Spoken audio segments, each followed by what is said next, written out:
तो संगम से रिलेटेड ही मेरा क्वेश्चन है कि अभी महासंगम में बहुत लोग जा रहे हैं कुंभ में स्नान करने के लिए, जो कि 144 सालों के बाद में योग बना है।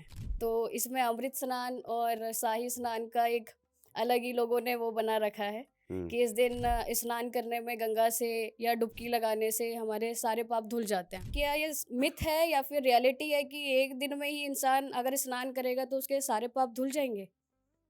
भारतीय सांस्कृतिक परंपरा का सबसे महत्वपूर्ण आयाम महाकुंभ है। हर 6 वर्ष में अर्ध कुंभ का आयोजन होता है और हर 12 वर्ष में पूर्ण कुंभ का आयोजन होता है और 144 वर्ष में महाकुंभ का अवसर आता है। वास्तव में यह अद्भुत अवसर होता है जब ब्रह्मांड में सूर्य, बृहस्पति, चंद्रमा की एक विशेष ऐसी अवस्था होती है जिससे बड़ी सकारात्मक ऊर्जा निर्मित होती है और वह इस पृथ्वी पर कुछ विशिष्ट स्थलों पर उस समय विशेष प्रभाव डालती है। और प्राचीन ऋषियों ने इस खगोलीय शक्ति को समझा, उसकी गणना की और उसके प्रकाश में जो निर्णय लिया उसी का परिणाम है कि महाकुंभ का आयोजन होता है। ये वो अवसर है जब इस ब्रह्मांड में बृहस्पति वृष राशि में होता है, जो 12 वर्ष में एक बार ही आता है, और दूसरे चंद्रमा और सूर्य दोनों ही मकर राशि में होते हैं। इस समय जब ये तरंगें गंगा, जमुना, सरस्वती के जल में पड़ती हैं, उस विशेष स्थल पर जिसे तीर्थराज प्रयाग कहा गया है, तो गंगा का रसायन रूपांतरित होता है। ऐसी धारणा रही है कि केमिकल चेंजेस भी आते हैं गंगा के जल में और वह अमृत स्वरूप हो जाता है। इसलिए उस विशेष क्षण में स्नान करने को ही अमृत स्नान की संज्ञा दी गई है। पहले इसी को शाही स्नान कहा जाता था और इस वर्ष से इसे अमृत स्नान कहे जाने का निर्णय लिया गया ताकि ये हमारी सांस्कृतिक परंपरा को और अच्छी तरह से इंगित कर सके। और ये अमृत स्नान बहुत महत्वपूर्ण है इस दृष्टि से कि ये 6 बार हो रहा है। इसमें पहली बार जो हुआ था चैत्र की पूर्णिमा को हुआ था, फिर दूसरा मकर संक्रांति को हुआ, फिर तीसरा मौनी अमावस्या के दिन हुआ, फिर बसंत पंचमी को होगा और फिर माघ पूर्णिमा को होगा और फिर महाशिवरात्रि को होगा। तो ये विशेष क्षण है जो प्राचीन ऋषियों ने अपने आकलन से, अपनी गणना से, अपने विज्ञान से निर्धारित किया था। और बड़ी मज़े की बात है कि आज का विज्ञान भी इसे स्वीकार कर चुका है। नासा के वैज्ञानिक भी इसको स्वीकार कर चुके हैं। यानी हमारी बौद्धिक क्षमता कितना गहरे हजार हजार साल पहले उस चीज़ का खोज लगाने में सक्षम हो सकी, जिसे आज के वैज्ञानिक भी जानने में बहुत देर से समर्थ हो सके। तो ये निश्चित रूप से हमारे देश के ऋषियों की बौद्धिक प्रतिभा को, या जिसे हम कहते हैं ध्यान की क्षमता को, वह मस्तिष्क का उपयोग करके नहीं बल्कि विचार शून्यता की अवस्था में पहुंचकर इन गणनाओं को कर सके। वही विज्ञान जिसे मैं ध्यान कहता हूँ, उसी का उपयोग करके हमने उस विज्ञान को पैदा किया और इस विज्ञान को पूरी पृथ्वी पर फैलाने की ज़रूरत है। तो ये जो महाकुंभ का अमृत स्नान है, शाही स्नान है, इसकी एक दूसरी विशेषता भी है कि इसमें सबसे पहले नागा साधुओं को स्नान करने का अवसर दिया जाता है, फिर उनके महामंडलेश्वर को, फिर अन्य साधुओं को और उसके बाद सामान्य श्रद्धालुओं को मौका दिया जाता है। ऐसी मान्यता है कि जिन लोगों ने पहले इस विज्ञान को खोजा वो नागा साधुओं की परंपरा से आए होंगे, इसलिए उन्होंने ही पहले एक कृत्य शुरू किया और उसी परंपरा के अनुपालन में यह परंपरा अभी तक जारी है।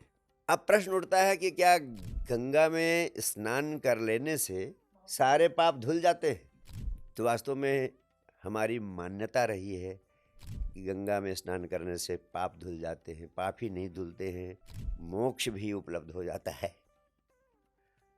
और पश्चिम के लोग हमें कहते भी हैं कि हम लोग बहुत अंधविश्वासी हैं। लेकिन मैं आपसे कहना चाहता हूँ कि परंपराओं का, मान्यताओं का मूल्य है। मूल्य तब है जब सच्चे अर्थों में आपको उस मान्यता के प्रति श्रद्धा हो। क्रिश्चियनिटी में कहते हैं कि आप सिर्फ पादरी के सामने खड़े होकर कन्फेशन कर लीजिए, स्वीकार कर लीजिए कि आपने पाप किया है, आपने मर्डर किया है, और आप पादरी के सामने चर्च में खड़े होकर स्वीकार कर लीजिए कि आपने यह पाप का कृत्य किया है, तो आप मुक्त हो जाते हैं। तो क्या पाप का कृत्य सिर्फ कन्फेशन कर लेने से, कृत्य से आप मुक्त हो जाएंगे? नहीं होंगे ना। लेकिन क्रिश्चियंस उसको अंधविश्वास नहीं कहते, और आप गंगा में नहा लेने से पापों से मुक्त हो जाएंगे, इसे अंधविश्वास कहते हैं। वास्तव में दोनों अंधविश्वास है। मैं नहीं कह रहा हूं कि ये अंधविश्वास, दोनों अंधविश्वास है। लेकिन अगर आप श्रद्धा से मानते हैं कि गंगा में नहाने से मुक्त हो जाते हैं या कन्फेशन कर लेने से मुक्त हो जाते हैं, यह प्रतीकात्मक सत्य है कि आपको भरोसा हो जाता है कि आपने जो कृत्य किया, अब उसके दुष्परिणाम से आप मुक्त हो जाएंगे। ये जो बोध है आपको कि मैंने इतना बड़ा क्राइम किया है और कोई कृत्य आपको मुक्त कर रहा है, तो आप उस स्मृति से मुक्त हो जाते हैं। जो अपराध बोध रहता है आपके भीतर, सिर्फ इसलिए कि आपने कन्फेशन कर लिया, अब आप मुक्त हो गए, हल्का महसूस करते हैं आप। गंगा में नहा लिया, हल्का महसूस करते हैं आप कि मैंने तो अमृत स्नान कर लिया है महाकुंभ में, मैंने पाप कर्म किए, उनसे मैं मुक्त हो गया। तो ये जो आपको भीतर एक प्रतीति होती है, एक तृप्ति होती है, एक हल्कापन जो महसूस करते हैं, उतना ही लाभ है। इसका और कोई दूसरा अर्थ नहीं है कि कोई दिव्यात्मा वहाँ से बैठकर आशीर्वाद दे देती है और आपको लाभ मिल जाता है। मानसिक लाभ हैं इनके, और वो मानसिक लाभ आप प्राप्त कर सकते हैं अगर आपकी श्रद्धा है तो। आजकल लोगों की श्रद्धा तो है नहीं, ये जानते हैं कि नहाने से तो पाप धुलते नहीं, फिर भी सोचते हैं नहा लो तो क्या हर्ज है, शायद धुली जाए। आपका मंदिर जाना भी इसलिए अर्थपूर्ण नहीं है क्योंकि आप जानते हैं कि मंदिर जाने से कुछ होने वाला नहीं है, लेकिन फिर भी आप मंदिर चले जाते हो सिर्फ इसलिए कि शायद हो ही जाए, और अगर शायद होता होगा तो हमारा नुकसान क्या है, इसलिए मैं चला जाता हूँ। अगर इस भाव से आप मंदिर जाते हो, और अधिकांश लोग इसी भाव से मंदिर जाते हैं, तो मंदिर जाने का कोई अर्थ नहीं।